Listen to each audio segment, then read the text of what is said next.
últimos años. A ver, la mayor alza de los combustibles en los últimos 10 años se registra mañana. Hecho que se enmarca en los efectos por el incremento del dólar, ¿verdad? Para analizar esta situación, estamos con el economista de la Universidad de Andrés Bello, Sebastián Matthews. ¿Cómo está, Sebastián? Muy buenos días, gracias por acompañarnos. Buenos días, gracias a usted. A ver, básicamente mañana llenar un estanque va a costar en promedio 1.200, 1.500 pesos más. Es un efecto directo del dólar. Otros dicen, bueno, a esto se suma también lo que ocurre en el hemisferio norte, las heladas que hacen subir el consumo de combustibles por la calefacción. Así es, mira, hay por lo menos 3 factores que están incidiendo en esta alza. En primer lugar, como bien lo dicen ustedes, la estacionalidad producto del invierno en el hemisferio norte, que históricamente ha elevado el precio del barril en esta fecha. En segundo lugar, un mayor nivel del precio del barril, el precio del barril ha ido subiendo paulatinamente durante el último tiempo, lo cual también obviamente incide en el valor.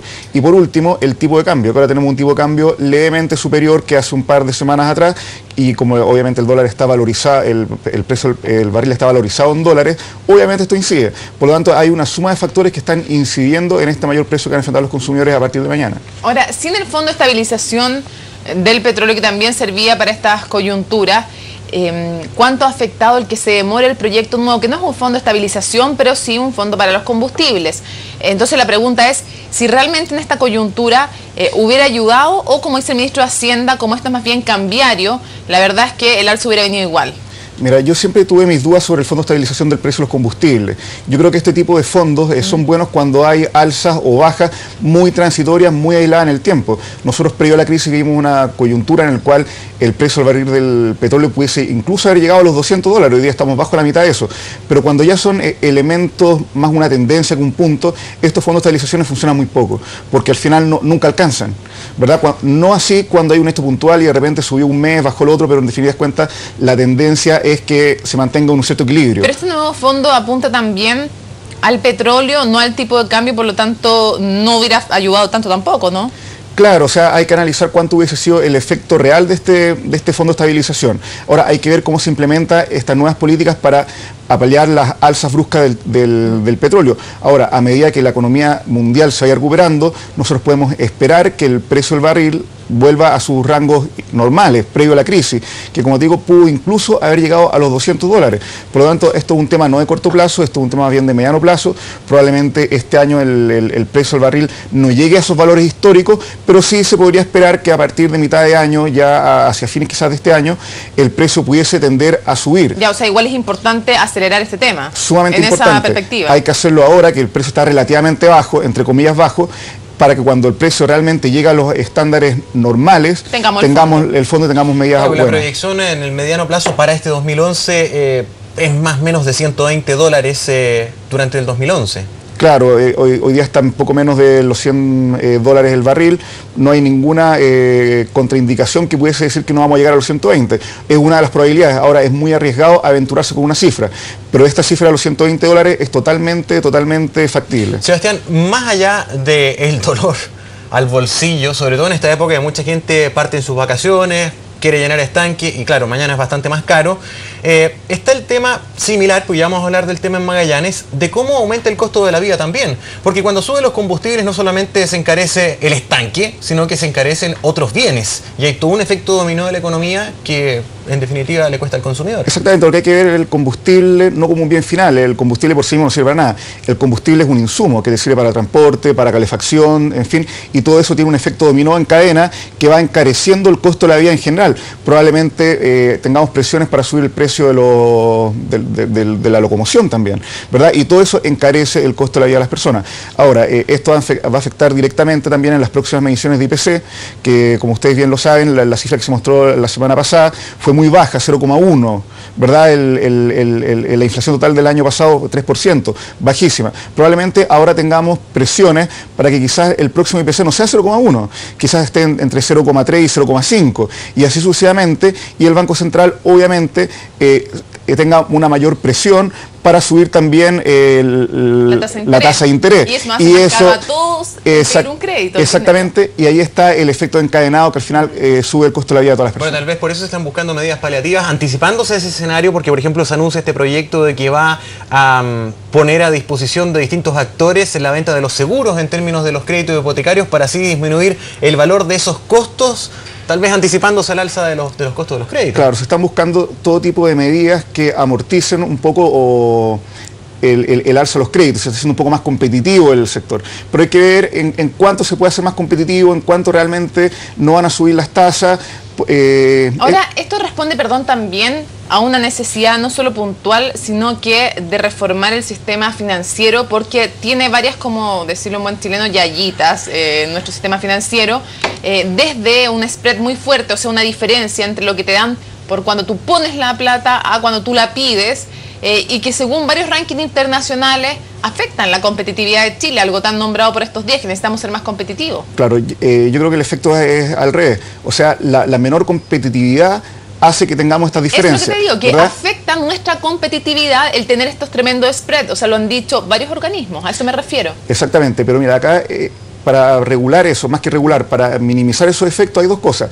Un tema de la regulación, que hace lo suyo también, pero también está la mayor competencia. Hay que dejar que haya más competitividad, que los consumidores estén más informados. Un problema cuando a los consumidores le venden un crédito es que no tienen las herramientas necesarias para saber realmente cuánto le cuesta. Y cuando el consumidor tiene poca información, el mercado es menos competitivo de por sí, porque un mercado competitivo, dentro de otras cosas, indica que el consumidor está completamente informado. Y muchas veces cuando un consumidor va a evaluar el crédito en una institución A, institución B, una institución C, aunque estén compitiendo estas instituciones, no sabe cuánto le cuesta. Vale, pero la información pura no soluciona tampoco los problemas si no hay normas claras y más estrictas de lo que tenemos. Exactamente, por eso digo que hay dos temas. Uno es la regulación eficiente, tampoco el exceso de regulación, porque al final nos vamos para el otro lado, pero la regulación eficiente, que es muy importante, y por otro lado la competitividad, que sea no solamente entre las empresas, sino también en la información rápida, oportuna y fácil de entender que pueden obtener los consumidores para poder comparar lo que le están ofreciendo. Sebastián, yo creo que eso es un debe. Volviendo al tema combustibles, dólar, ese link directo, honestamente, ¿a cuántos chilenos benefició el alza del dólar? Mira, básicamente esto ayuda al sector exportador. Yo lo he dicho y creo que lo comentamos con usted. O sea, acá hay un debe gigantesco del sector exportador respecto a cómo se cubren de estos vaivenes del tipo de cambio. Ahora lo afectó el dólar, mañana los puede afectar el euro, los puede afectar cualquier otra moneda. Entonces, ¿qué están haciendo hoy día para que todos los chilenos no terminemos pagando la falta de previsión respecto al tipo de cambio? Eso es lo que está pasando. En definitiva, todo Chile está pagando el pato de una medida que los beneficia a ellos. ¿Eso es lo que quieres decir? En última línea, te lo digo con toda seriedad, así es, ¿verdad? Porque el sector exportador, hay muchas herramientas, hay mercados de derivados financieros, hay mercados forex, que incluso si tú lo haces bien, si creas una pequeña mesa de dinero en tu empresa exportadora, incluso te puede dejar indiferente del tipo de cambio, porque tú puedes jugar a vender o a comprar dólares, en fin, o sea, tú te puedes resguardar. Pero eso sirve para las grandes empresas exportadoras, pero para la pequeña y chica empresa... Bueno, ahí van a tener que ver cómo lo hacen, pero no queda otra. Estamos en una situación competitiva a nivel internacional, que hay un nuevo orden económico. Estados Unidos ya no tiene una moneda tan dura como antes. Se están fortaleciendo monedas de los países emergentes. O sea, derechamente hay guerra de divisas en el mundo, un concepto que ya se ha instalado, y desde esa perspectiva yo te pregunto si el Banco Central, por un lado, no intervino tarde o no, y lo segundo, si el Ministerio de Hacienda, porque lo que puede hacer el Banco Central frente a lo que ya es un fenómeno internacional como una guerra de divisas, es también acotado. Por lo tanto, por un lado, intervino no tarde el Banco Central, y por otro lado, ¿qué puede hacer Hacienda? Yo creo que el Banco Central sabe que no puede hacer nada respecto a la tendencia de largo o mediano plazo del tipo de cambio. El tipo de cambio va a seguir cayendo, probablemente ahora un poco más amortiguado por la medida del Banco Central, pero en definidas cuentas no vamos a llegar a 600 pesos, es muy, muy difícil. Entonces, ¿qué es lo que está haciendo el Banco Central? Dos cosas. En primer lugar, lanzó una medida en un mes bastante importante para la contratación de mano de obra, sobre todo en el sector agro, ¿verdad? Por lo tanto, le está dando un pequeño respiro de corto plazo a ese sector. Y en segundo lugar, una señal política muy fuerte. Son 12.000 millones de dólares los que se van a comprar, es una cifra altísima. Entonces, ¿qué le están diciendo los exportadores? Señores exportadores, yo ya hice lo que me correspondía, no puedo hacer nada más. ¿Y Hacienda? Y Hacienda, es que Hacienda tampoco es mucho lo que puede hacer, o sea, puede tener planes para ayudar a los exportadores. Bueno, en competitividad, por ejemplo, en aportar en competitividad, pero Hacienda no puede hacer absolutamente nada con el tipo de cambio.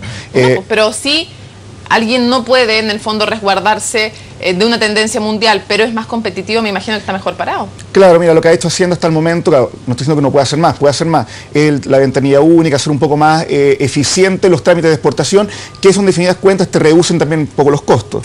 Pero ese tipo de políticas son las que se pueden implementar. Y el Banco Central respecto al tipo de cambio ya lo hizo, 12.000 millones de dólares, 50 millones por semana, o sea, es una cifra importantísima. Entonces lo que le está diciendo el Banco Central a los exportadores, compadre, yo lo estoy ayudando, no me pida más. Entonces ahora también póngase la camiseta usted, profesionalice su actividad y tenga en cuenta que usted no está exportando solamente frutas, su negocio es más bien financiero. Entonces, como su negocio es financiero, usted tiene que agregar a su actividad todo este mundo, que probablemente hoy día no lo tiene considerado, pero sumamente importante, va a pasar a ser parte del core business de su actividad. Entonces, profesionalícese en el tema financiero y cómo usted resguarda su tipo de Sebastián, cambio. la información es bien dinámica, vamos a seguir conversando, pero ya mucha gente nos está escribiendo. Hay un incendio acá en Providencia, en Eliodoro Yáñez con Manuel Montt, más o menos, así que vamos a estar muy atentos al desarrollo de esa noticia. Pero volviendo al tema que nos convoca, Sebastián, al final, ¿tú dirías que la intervención del central en el dólar fue un error, pensando en el bien común general del total de Chile? A ver, si yo lo considerara solamente por la implicancia que va a tener en el tipo de cambio, en el largo plazo, en el mediano plazo, es nula o muy baja, ¿verdad? Pero si lo pienso en la señal política que se le está dando a un sector importante, oye, si el sector exportador es un sector importantísimo para nuestra economía, tanto como el sector importador o tanto como el consumo interno. Por lo tanto, si lo veo del lado político, dar una señal de preocupación y también restringir un poco las quejas del sector exportador en torno a que el central tenga que dar algo, o sea, se alivianó la presión por ese sector. O sea, yo creo que no fue una política mala en ese sentido. O sea, la implicancia económica, si bien no van a ser tan fuertes, las señales políticas y señales de apoyo a un sector importante sí lo van a hacer. Entonces yo no puedo decir que el Banco Central lo ha hecho mal. De hecho, yo creo que el Banco Central hizo lo que pudo en esta situación, en el momento que correspondía, como digo, por la estacionalidad, la contratación de mano de obra es muy importante para el sector exportador, entonces hizo lo que podía en el momento preciso. Pero no ahora es la hora de hacer los incentivos paliativos, porque en el tema del alza del combustible como tal, uno dice, bueno, nos sube o no sube la benzina, ¿y cuáles son los incentivos para que nos protejamos de esto? Por ejemplo, un ejemplo burdo a lo mejor, pero los autos híbridos, que supuestamente son mucho más económicos, menos contaminantes, el más barato vale 16 millones de pesos. No, y hay otros ¿dónde lo cargas? También cuando se le prometió, por ejemplo, a los taxistas, pongan acá y después no tienen dónde cargar. Sí. Entonces, al final... Mira, acá con los autos híbridos hay dos cosas. Es una tecnología que recién está partiendo en el mundo, por lo tanto, el auto en sí es caro, porque todavía no está la producción en escala o las grandes escalas que te reducen el costo unitario. Un tema, o sea, el auto es caro en sí. Y lo otro es que las políticas que se han implementado desde hace años para fomentar estas energías alternativas en automóviles han sido mínimas. O sea, para comprar un auto híbrido creo que tú tienes un incentivo de... Sí, te dan las patentes gratis. Las patentes gratis, pero, otra cosa, pero es mínimo, o sea, yo podría decir que no hay incentivo. Mejor. De todas maneras, o sea, si yo realmente quiero restringir el uso de combustibles contaminantes y quiero darle un respiro a las personas para que cambien su auto, o sea, un incentivo de verdad, para que cambien su auto de benzina a un auto con una nueva tecnología. Súper corto, la evaluación, porque tenemos que ir a otras informaciones brevemente, unos 30 segundos, la evaluación de lo de Magallanes, qué se juega aquí y cómo se debió manejar esto. Mira, yo creo que acá lo que hay que hacer, yo no soy técnico en por lo tanto voy a dar una opinión bastante personal. Yo creo que hay que llegar a un diálogo, esto no se va a solucionar de una parte u otra por sí sola, o sea, hay que hablar con la gente de Magallanes, hay derechos adquiridos, es una zona extrema, ¿verdad?, que hay que generar estos incentivos para que la gente pueda habitar esa zona. Por lo tanto, yo creo que es un tema más complejo, no solamente económico, un tema político también, un tema social, que yo creo que hay que llegar a un acuerdo, no una imposición. En fin, por lo tanto, yo creo que los diálogos entre la gente de Magallanes y el gobierno va a ser crucial, o sea, no hay otra alternativa en este sentido. Sebastián, muchas gracias por estar con nosotros. Tenemos información de último minuto que dar a conocer. Buenos días.